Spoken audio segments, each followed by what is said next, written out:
Hello बच्चा party, कैसे हैं आप सब। आई होप आप सब बहुत अच्छे हैं, मस्त हैं एंड सभी सेफ हैं।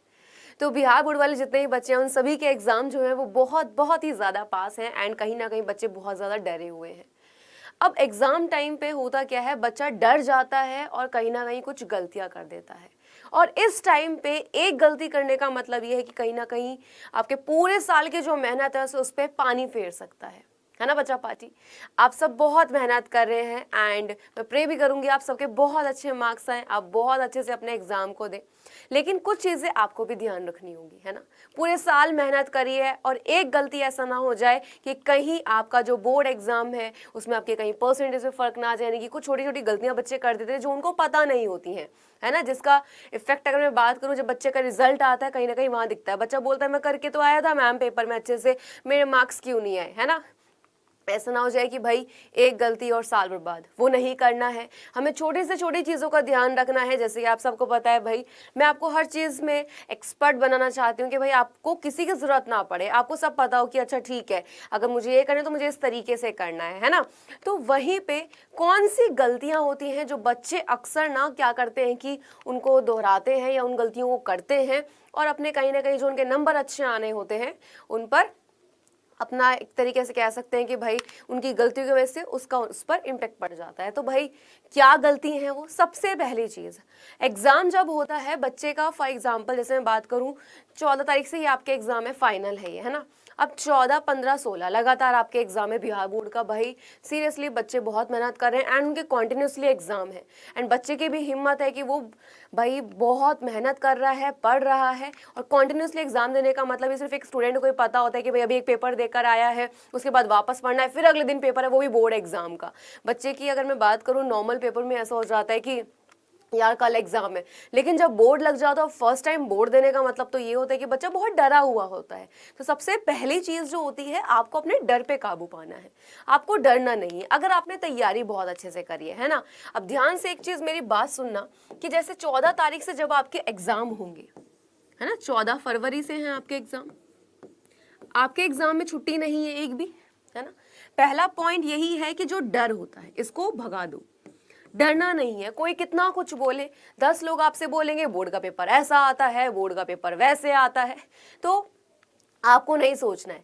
आपको अपनी तैयारी बेस्ट रखनी है। जैसे आप अभी आप पढ़ते जा रहे हैं, है ना। अभी जैसे आपके पास बहुत टाइम था, अभी हमने आपकी बहुत सारी क्लासेस भी लगाई थी कि भाई इस तरीके से पढ़ो। जिन बच्चों ने क्लासेस लिए उनके कॉन्सेप्ट बहुत ज़्यादा ही क्लियर हो गए होंगे। लेकिन कुछ बच्चे ऐसे होते हैं जो फिर भी डगमगाते रहते हैं, पता नहीं क्यों। लेकिन अगर डगमगाते रहोगे ज़िंदगी में तो फिर कैसे आगे बढ़ोगे, है ना। तो डर को ख़त्म कर दो, आपको पता है कि आपकी तैयारी बहुत अच्छी है। सेकेंड चीज़, जो भी सही चीज़ है, लास्ट टाइम अब आप एग्जाम यानी कि जो एग्जाम का जो बिल्कुल बिल्कुल ही जब पास आ जाते हैं ना एग्जाम, वो जो समय होता है उस टाइम पे हमें वो चीज़ें करनी होती हैं जो बहुत ही ज़्यादा कैसी होती हैं, महत्वपूर्ण होती हैं, यानी कि बहुत ही ज़्यादा इंपॉर्टेंट होती हैं। ठीक है, अगर आपने, आप सोचो कि आपके पास 3 चैप्टर, मैंने बोला 1 2 3 चैप्टर है मैं, और मैंने बोला फर्स्ट वाला चैप्टर ना बहुत इंपॉर्टेंट है, सेकंड वाला नहीं है एंड थर्ड वाला भी इंपॉर्टेंट है। अब आपने क्या करा कि जो सबसे ज्यादा इंपॉर्टेंट था आपने कहा कि अरे 3 चैप्टर है, चलो एक काम करते हैं उसको छोड़ दें, वहां से कुछ ना कुछ तो क्वेश्चन मिलेगा। अक्सर बच्चे ये सवाल सोचते हैं, तो ये चीज नहीं करनी है। जो इंपॉर्टेंट है, जो आपके टीचर्स बता रहे हैं किसी भी सब्जेक्ट में कि भाई यहाँ पे ये पढ़ना है, वहां पे वो पढ़ना है, हर सब्जेक्ट में जो चीज इंपॉर्टेंट है, जो चैप्टर इंपॉर्टेंट है वो करके जाने हैं। जो इंपॉर्टेंट नहीं है उसको करके मत जाओ। तुम सोच रहे हो कि अगर वहां से क्वेश्चन आएगा वहां से कर देंगे, इस भूल में नहीं रहना है। ठीक है, अक्सर बच्चे एक क्या गलती कर देते हैं, एग्जाम सेंटर पर जाते हैं। बिल्कुल फॉर एग्जांपल आपका जो आपका पेपर है वो स्टार्ट हो रहा है सुबह 8 बजे, एग्जांपल के लिए बोल रही हूँ, सुबह 8 बजे स्टार्ट हो रहा है। बस आधे बच्चे ऐसे होते हैं 7:30 घर से निकलते हैं और 8 बजे ठीक पहुंचते हैं।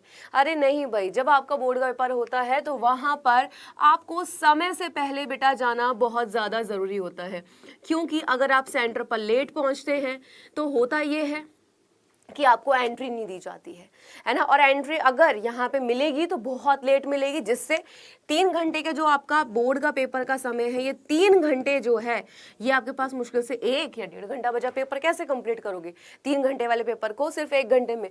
तो समय से पहले, यानी कि अगर आपका पेपर 8 बजे शुरू होना है तो आप ट्राई कीजिए 7:30 तक आप अपने एग्जाम सेंटर पर पहुंच जाए। क्योंकि अगर उन्होंने एग्जाम देने नहीं दिया तो पूरा साल बर्बाद हो सकता है ना। तो समय से पहले पहुंचना बहुत ज़्यादा ज़रूरी हो जाता है। आगे की चीज़ें, सुबह के समय बेटा अपना ब्रेकफास्ट वगैरह नाश्ता करके जाएं, है ना, क्योंकि उससे होता क्या है कि कभी कभी जब आप नाश्ता करके नहीं जाते हैं और एग्जाम सेंटर पे गए, एकदम से जब प्रेशर है, बच्चा थोड़ा डर सा आ जाता है, तो थोड़ा नर्वस हो जाता है, जिसकी वजह से उसकी तबीयत खराब हो जाती है और कुछ खा नहीं रखा होता, चक्कर वगैरह से बच्चे को आ जाते हैं। तो वो ना हो उस, क्योंकि अगर आपको चक्कर आएंगे आपको थोड़ा रेस्ट भी करना होगा। भगवान ना करे आपकी तबीयत खराब हो और गलती से तबीयत खराब हो जाती है तो आपका समय बर्बाद हो जाता है ना, एंड पेपर का समय भी निकल सकता है। तो अपनी हेल्थ का बहुत अच्छे से ध्यान रखना है। साथ ही साथ याद रखिएगा, यहाँ पे जब आप एग्जाम सेंटर पे पहुंच जाएंगे उससे पहले अपना जो एडमिट कार्ड है, ठीक है, एडमिट कार्ड को लेकर जाना नहीं भूलना है। एडमिट कार्ड जो होता है बेटा ये बहुत ज़्यादा इम्पॉर्टेंट होता है। याद रखना कि एडमिट कार्ड के बिना बोर्ड आपका क्या होता है, जो बोर्ड के पेपर होते हैं वो आप नहीं दे सकते। एग्जाम सेंटर पर जब तक आपके पास एडमिट कार्ड नहीं है आप उस एग्जाम को नहीं दे सकते। अब बिहार बोर्ड में क्या होता है कि भाई बच्चों के 2 शिफ्ट में पेपर होते हैं, है ना। एक होती है बेटा शिफ्ट 1 और एक होती है आपकी शिफ्ट 2। क्लियर? ये होती है आपकी सुबह वाली और ये होती है दोपहर वाली। ठीक, अब याद रखना कि यहाँ पे टाइम होता है, जो मॉर्निंग में जो बच्चा पेपर दे रहा है, जैसे फॉर एग्जांपल उसने रात में पढ़ा, सुबह उसके पास टाइम है 1 या 2 घंटे का, तो वहां पर रिवीजन कर लो। रिवीजन क्यों कर लो कि थोड़ा सा, ऐसे नहीं करी भर भर के नए टॉपिक उस टाइम कुछ नहीं पढ़ना है, जो चीजें अच्छे से बस एक बार देख लो, हैप्पी हो गए, खुश हो के सुनो।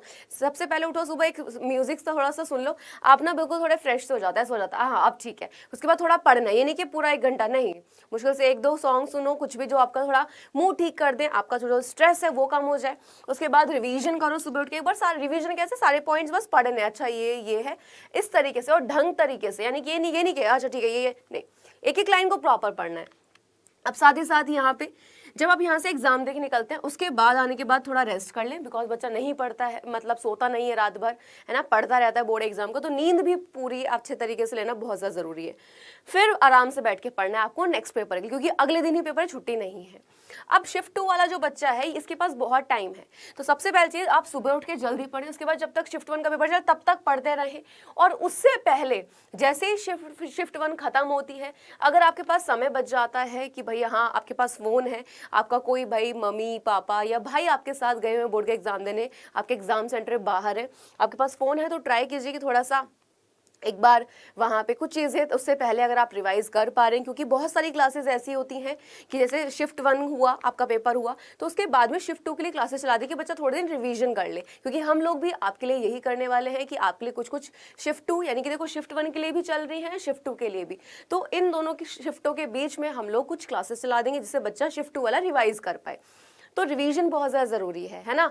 तो अब यहाँ पे याद रखना कि जितने भी इम्पॉर्टेंट चीज़ जो मैंने बोली है सभी सब्जेक्ट की बोली हैं, सारे महत्वपूर्ण प्रश्न आपके ऑब्जेक्टिव क्वेश्चन को एक भी छोड़ के नहीं आना है।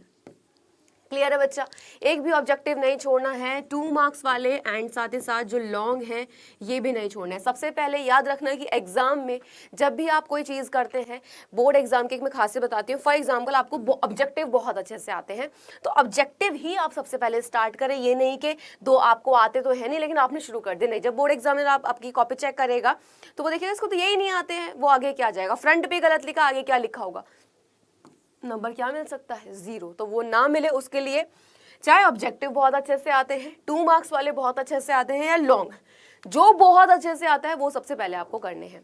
सेकंड चीज जो आपको ध्यान रखनी है, क्वेश्चन नंबर, है ना। बच्चे गलती क्या कर देते हैं कि क्वेश्चन फॉर एग्जांपल ये 1 है, ये 2 है, ये 3 है, ये 4 एंड 5, और उन्हें बोला इनमें से कोई 2 प्रश्न कर दो। अब आप कर तो रहे हो दूसरे नंबर वाला, है ना, लेकिन आपने क्या करा, पहला प्रश्न, क्योंकि उन्होंने 2 बोला है ना, और आपने लिखा दूसरा प्रश्न। अरे भाई अगर आप दूसरे प्रश्न का आंसर दे रहे हैं तो आप आंसर में लिखेंगे आंसर 2 एंड उसको लिखेंगे, 2 करने हैं ना टोटल। फिर आपको बोला कि भाई मुझे तो नंबर 5 का आता है, फिर आप वही, यानी कि आप जो क्वेश्चन करेंगे उसी का नंबर आप डालेंगे। तो नंबर्स का बहुत ध्यान रखना है। अक्सर बच्चे यहीं पे अपने नंबर कटवा देते हैं।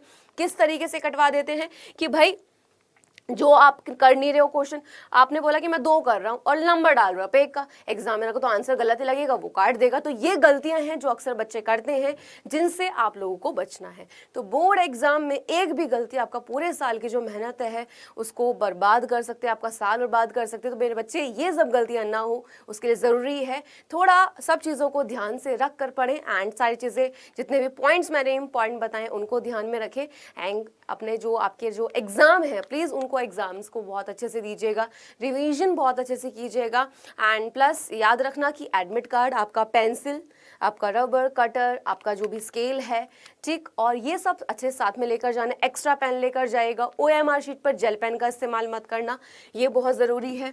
OMR जो शीट होती है उस पर ब्लू और ब्लैक बॉल पेन का इस्तेमाल करना है, क्योंकि जेल पेन से करोगे 0, ठीक है। और याद रखना 50% ही आपका पेपर क्या होता है बेटा, 50% ऑब्जेक्टिव ही है। प्लस साथ ही साथ अगर आपको एंट्री फिल करनी नहीं आती है तो ट्राई कीजिए कि आप एंट्री को फिल करें। अगर मतलब फिल तो आप करोगे, लेकिन अगर आपको लग रहा है, ध्यान से पढ़ना, पहले कुछ चीज़ समझ नहीं आ रही है, वहाँ पे जो एग्जाम आपका भाई यहाँ पे जिसकी ड्यूटी लगी एग्जाम सेंटर पे, उस टीचर से पूछे कि किस तरीके से एंट्री फिल करी जाती है।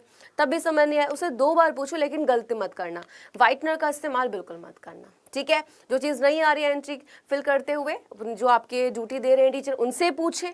प्लस एग्जाम में अपने समय बर्बाद करने को कैसे बचाना है कि भाई आपका समय बर्बाद ना हो, इधर उधर नहीं देखना है, सीधा एग्जाम सेंटर पे जाना है। जब चेकिंग हो जाएगी आपकी, आप सीधा अपनी सीटें बैठेंगे, पेपर मिल जाएगा, पढ़ना है और करना स्टार्ट कर देना है।